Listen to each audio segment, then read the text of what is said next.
devenir de nouveau fils dans le Fils par l'écoute de la parole toute la vie.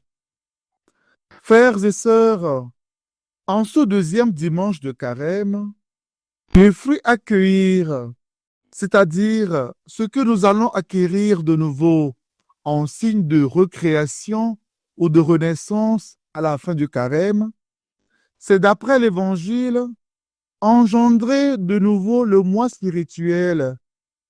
Nous allons sortir de l'esclavage du péché, l'acte qui nous sépare ou qui nous coupe de Dieu à l'exemple de la désobéissance d'Adam. Nous allons redevenir fils dans le Fils et pour signe, notre nature humaine sera transformée, métamorphosée, transfigurée, illuminée, resplendissante comme le Christ. Dans sa grâce, comme pour Paul, nous sommes appelés à marcher sur la parole comme Abraham. Je vous souhaite donc une bonne méditation dans l'homélie en 3 images. La figure d'Abraham qui corrige celle de l'Adam désobéissant. C'est en cela que l'appel d'Abraham à l'alliance de celle avec Dieu est après tout une figure symbolique pour corriger l'échec d'Adam et rendre toujours possible la marche avec Dieu, même si c'est fait de brouillard au début.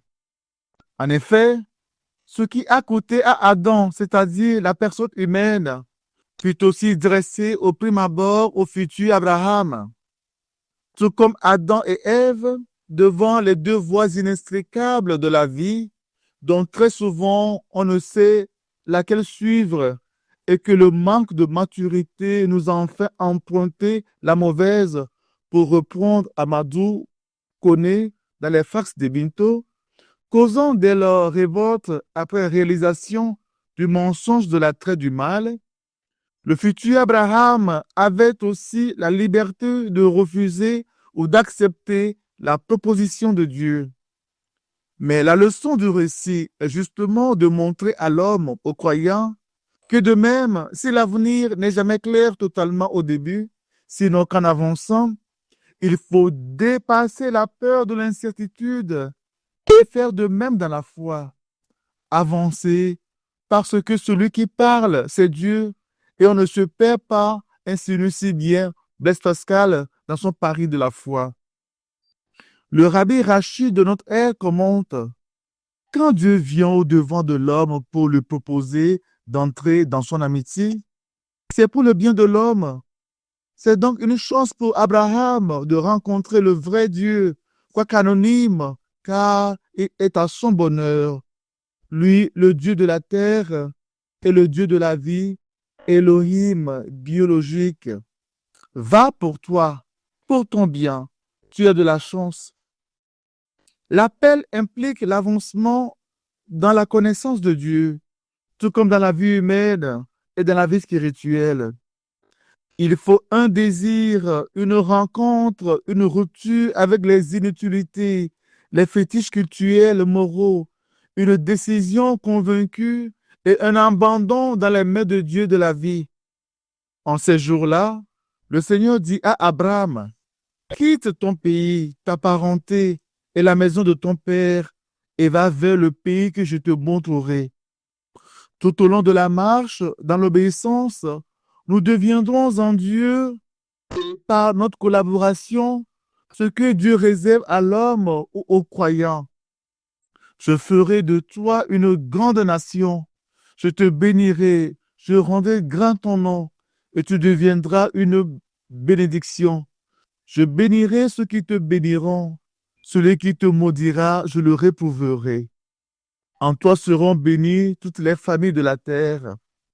Croire donc, d'après la foi biblique, selon la présentation d'André Chouraki, ne consiste pas en une démarche intellectuelle disjointe des réalités de la vie, de ma vie. En hébreu, la foi se dit émouna, d'une racine qui a donné au français le mot amen. Ce mot exprime l'état d'être de celui qui a adhéré. qui a acquiescé à ce qu'il entend ou à ce qu'il voit. La foi est ici l'axe d'adhésion, d'acquiescement à une personne ou à une idée qui s'incarne dans l'homme en étant d'amen ou de dit amen. La foi engage l'être tout entier de l'homme, sa chair, sa pensée, son action.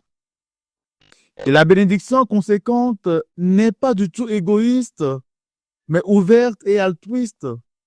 En toi seront bénies toutes les familles de la terre. Abraham s'en alla, comme le Seigneur le lui avait dit, et Lot s'en alla avec lui. C'est en outre dans la fidélité à cette voix divine qui appelle que l'on expérimente la vérité de la parole. Oui, elle est droite, la parole du Seigneur. Il est fidèle en tout ce qu'il fait. Il aime le bon droit et la justice. La terre remplie de son amour, obéissant, nous dit le psaume du jour. Que devenir dans l'obéissance à Dieu? C'est le deuxième tableau. Redevenir fils dans le Fils.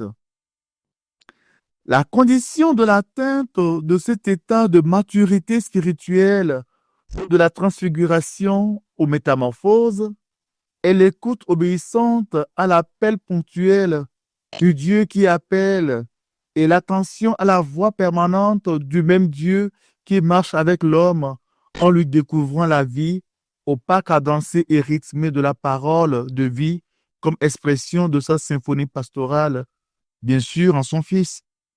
Celui-ci est mon Fils bien-aimé en qui je trouve ma joie, écoutez-le. Désormais, l'humanité a découvert le Messie sauveur, à la fois roi, prophète et serviteur qui pourrait l'aider à reconquérir la vie qualitative. Eh bien, frères et sœurs, le temps du carême étant ce temps de recherche de la face de Dieu, en souligne l'antienne d'ouverture. En mon cœur, je t'ai dit, je cherche ton visage. Ton visage, Seigneur, je le cherche. Ne détourne pas de moi ta face. L'Église veut que nous fassions l'expérience des apôtres pour avoir une idée de la fin de notre quête de Dieu, voir la face de Dieu.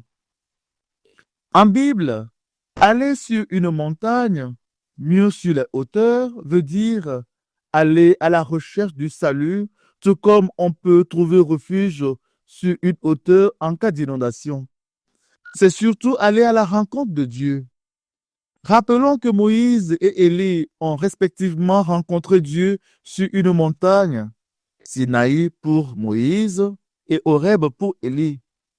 Jésus y va donc avec 3 disciples les plus introduits dans son secret, dans son intimité, en vue de leur rôle important après la Pentecôte, pour leur faire l'expérience de son mystère divin. Sur la montagne, voilà qu'ils discutent avec Moïse, qui symbolise la loi, et Élie, qui symbolise les prophètes, au sujet de son départ qui allait se réaliser à Jérusalem, c'est-à-dire lui révéler le lieu, Jérusalem, et la manière dont il allait mourir sur la croix.